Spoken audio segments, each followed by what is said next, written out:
So Icicle is back in town officially now. So welcome to my Stargirl season 3 episode 11 penultimate episode review. That's the one thing that's weird to consider right now. Next week's episode is not only the season finale but the series finale. And to those who were wondering about my thoughts on what Brett Basson just said, just gonna say this for those who actually don't know, there are two endings, and we know that they shot two endings, right? But she said that there is a chance that the one that sets up season 4, which is apparently insane, she was really emphasizing how insane it was, could be on the DVD. So we're obviously not going to see that one. Next episode, we're going to see the ending that more or less kind of gives this conclusive, wholesome, hopefully wholesome wrap up. And today's episode 11, I didn't feel like a lot happened in it, if that makes sense, but not that it really needed to, because it felt like a dust settling episode. There were certain events that happened with Jordan Marquand coming back in town, trying to appear friendly, but we all knew that was BS through and through. So the ending obviously wasn't really a surprise, but it's one of those situations where the audience knows, but the characters, we are witnessing them find out each step along the way. Thank you for clicking on today's video. Thank you for liking it if you have liked it or may go on to like it at some point. But let's get right into the details. So, I'm sorry, I'm going to bring it up once again. As I look at one of my first bullet points here, you know, obviously we go to the end of season 3. We have Courtney battling Icicle. He slams down on the ground and, you know... Mike must have definitely seen Icicle there. I know they framed it like he didn't, or like he was too high up in the car, but you can hear the car coming through that straight road for quite a distance, so he would have seen Icicle on the floor. But look, I need to shut up about this, but yeah, Mike's a murderer. But he technically isn't a murderer, because of course, here we see Icicle in like liquid form, and I keep making these jokes. T1000 Icicle mode, and his liquid just rejoined together, went down the drain, and he spent the past season whilst Eclipso was raining havoc over the town, basically recovering. He said later on in the episode, this was more or less really instinctual. He had no consciousness, just dreams. When he lost his form, no self-awareness. So it was basically just survival instinct from his Icicle DNA, I suppose. And even when he did gain a bit more sentience, as he says, he decided to stay away out of wanting to protect Cameron, as he says a bit later. But we know that, even though we know he really cares about Cameron, he is being insanely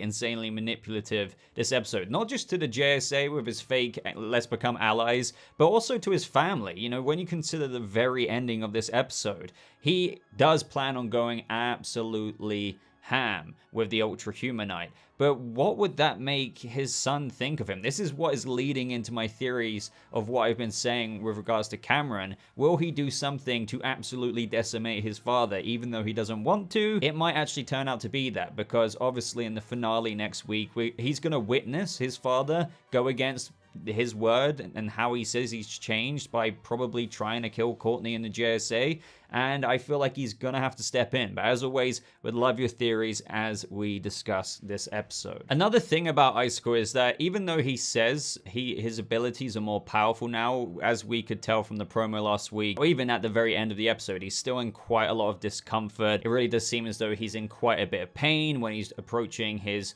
parents' home. His hands are shaking and whatnot. So I do wonder if that will slightly give him a bit of a disadvantage when the time comes. But at the same time, we have to remember he did say that he's a bit more powerful. So I guess we're gonna have to wait to see what that means. But through that, at the same time, you can also see why he's taken such a long time, this backbench, in trying to plot his revenge. If he's been really struggling to regain his form, he's been really slowly curating this plan that is now finally coming to fruition with the Ultra-Humanite, but he just didn't want to jump right to it until, of course, he was ready. But then we get to the point of when Artemis knocks at the door. We cut to them trying to find the beacon from Sportsmaster's mask, and this was really sad. Again, I've never really been heavily invested in Artemis's character, but I felt really bad for her. Even though I say the same thing for Sportsmaster and Tigress, I still enjoyed Crusher and Paula. I didn't talk about the Barbara and Paula scenes a lot, or the Pat and Crusher scenes,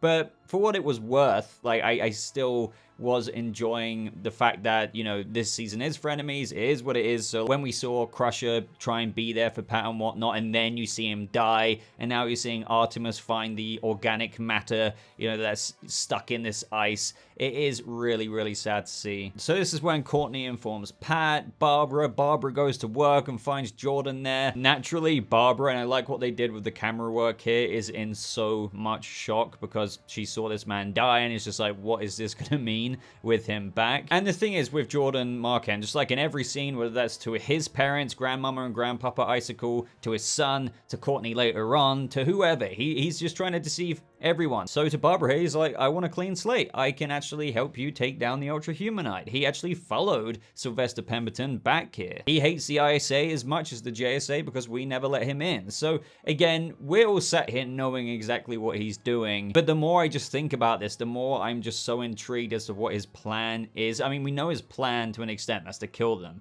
But is he just planning to kamikaze? Because I just feel bad that he's deceiving his mother, who Grandmama Icicle would be so on board with killing them. So I'm surprised he didn't at least consider telling her. And he's deceived his son and Grandpapa Icicle. So again, it just feels like, is he planning on showing all of his cards to them and just not caring because his lust for revenge is so, you know, mad that he's willing to sacrifice, you know, the perspective of Cameron and how he looks at him from there on out? I don't really know. I guess he's just so driven by rage that for now he's just playing the long game, even though we're at the calm before the storm at this point. Now, I do have a couple of iffy things with this episode, and the first one is Sylvester. He went off, right, to go, you know, case out the Ultra-Humanite. But in this scene at the farm, he's like, come out wherever you are, you damn dirty ape. And it's just like, so if last episode you're all acknowledging that you need all of you, right, to take out the Ultra-Humanite, and he's kind of getting ready here to 1v1 him. I'm just like, why are you trying to 1v1 him when you were in that team meeting at the end of last episode acknowledging that you can't take him on alone? Maybe it's a bit too nitpicky for some people there, but I'm pretty sure Sylvester was trying to go 1v1 if he bumped into the Ultra-Humanite there, literally taunting him. Come out wherever you are. But Courtney rings him up. He obviously finds out that Icicle's alive. Icicle is the one who killed him, so he absolutely loses it. And this has been like a season-long thing, and we're going to get into this in the promo a little bit later. From this point on in the episode, Sylvester's rage mode, which has just been brief in previous episodes, is kind of like on a permanent basis from here on out, to the point of where he's really going to butt heads with Courtney now. He was kind of like asking her for permission later on, but not really, and that's just going to get even worse next episode. And considering the next episode's called The Last Will and Testament of Sylvester Pemberton, yeah. Following that temper, he was throwing an absolute tantrum in the basement. Now, I really like Joel McHale, and I feel like his performance is good here. The only thing I would say is it just feels like, I don't know if I want to call it overacting. It's just, it's like he's too on cue with whatever direction he's being given. Do you know what I mean? The way he kind of says it is like, that creep, and then like it might cut to Pat's face, he put me in the ground. You know, it's good, and I love this energy, and I'm enjoying the scene. But do you see what I mean by that? Again, you may completely disagree with me. It just feels like he's trying a bit too high. He needs to dial it back a bit. It's kind of what I'd imagine from like a theater actor who is used to trying to perform to the, you know, the back seat and the back crowd, but needs to kind of dial it down a bit if they go into, you know, television or movies. Now, this is when Cameron comes to the house. This just feels like more low-key setup for the inevitable with my theory. I'm not saying my theory's spot on, by the way. I just feel like somewhere in that ballpark, something's gonna happen. So he comes back to Courtney, saying, my dad's back, it's a miracle. Now that he's back, it changes things. Even earlier, he found out that it was Mike, and he's like, I don't really care. He's obviously being deceived, saying to Courtney, oh, you know, it's awful that Artemis's parents died, but he's wearing a mask and a robe to help him heal. And so they probably, and he uses the word probably, just jumped him. So he doesn't even know himself for sure, but it just shows you how much stock he's investing in his dad to trust him, even though this episode was portraying Cameron as somewhat scoping him out. He was a bit unsure, so that uneasiness he's feeling about his ability to trust him fully is probably foreshadowing how once he sees his dad, like truly, as Barbara says, pure evil, he's gonna do something. But let me know what you think is exactly gonna happen there. I just hope that Cameron doesn't die. That would really suck. Meanwhile, with Mike and Jakeem, they're doing their thing, so they come up with a wish to take away Icicle's powers, but that's when the Thunderbolt says, I can't do that because I can't kill people, and if you took away Icicle's powers, that is the very thing that's keeping him alive, so it would thus kill him. So they're like, damn, but as we know, Cindy comes in a little bit later and is more or less proposing a team up. I'm surprised that she's indulging them, but she is clearly feeling a bit more compassionate than she used to be because she figures that this is hard for anyone to go alone at. Just shows the growth that she's going through. And honestly, with only one more episode to wrap up, like, you know, we've still got Rick to wrap up. What the hell's happening?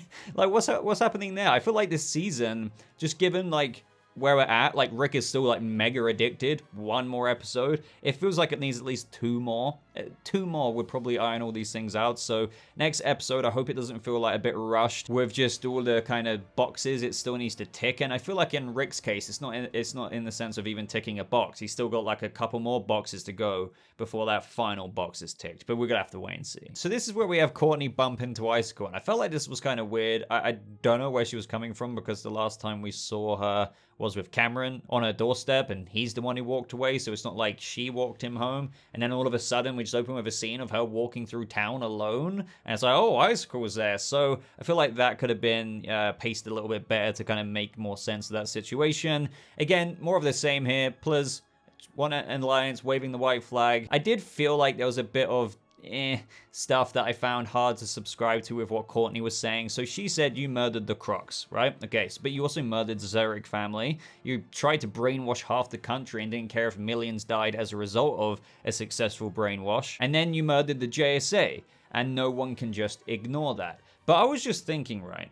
I think the shade's a little bit different there because he did actually try and save Charles McNider. But the Crocs, I know what Crusher said in the previous episode. He was just trying to protect their children, and we went along with Jordan's plan. So, you know, whatever. But still, the Crocs, Paula and Crusher, supported Icicle during season 1, like went along with the killing and everything, and went along with the killing with the JSA all of those years ago. They went along with the brainwashing plan, like right up until the very end. Like the only reason why they were still around in season 2 is because everyone's scattered in the ISA, right? So do you see what I mean? So why can Courtney forgive them, but not Icicle? I know Icicle was like the main guy doing it, but Crusher and Paula in season 1 were complicit with the JSA killing way back in time, complicit with the brainwashing and didn't care if millions of other people died. There was no effort put into the writing of how they were hesitant about all of the collateral damage that the brainwashing would cause on killing millions of other people. So do you see what I mean? I feel like it was, I get what they were going for with Courtney's line in this moment, but it just seemed a bit double standardy. This is when we got some of those really sad scenes with great performances. It did actually hit me, surprisingly, Barbara coming in for Artemis when she was breaking down, because you just think about all the times, or like what Barbara was thinking of Paula then and looking after her child. Then we have Yolanda. That was really well acted. It was very ambiguous, like, to be fair. So if I was a mum and I got that message saying, I only lie to protect you, I love you very, very much, mum, it's just like phone disconnects. You think, oh my god, what is she going to do now? And so this is when we have Pat and Sylvester waiting for Courtney to come back, or, you know, Pat says she'll be back in a minute.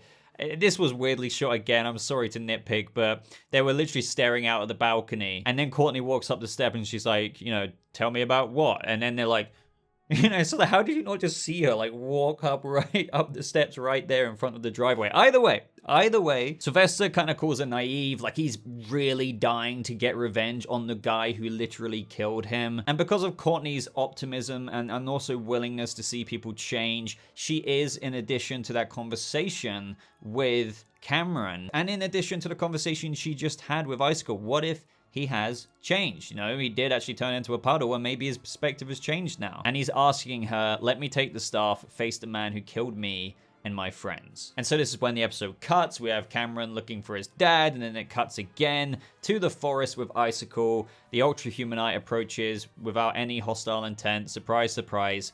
And Icicle says, it's time. So let's now jump to the very, very, very brief promo we have for the finale, or at least the one that I've seen. I don't know if there's multiple, and I'll get into my overall summary after this. But we see that Sylvester's suited up, going crazy at Pat, saying, I don't want your help, when he says, let me help you. And then we see a scene of Sylvester saying to Courtney, give me the stuff. And we see that Courtney's holding Cosmo, and she's very emotional in this moment because clearly he's not really asking, he's telling her. And she says, I'm not giving it to you. And he just takes it anyway, and he says that the staff belongs to me. And it's not like so much of a dark side thing, and it's kind of a shame of a thing to see as well, because it just shows you that he's not being evil in that moment, but he just takes it anyway, and it's like, well, it didn't really matter because the staff has always belonged to me.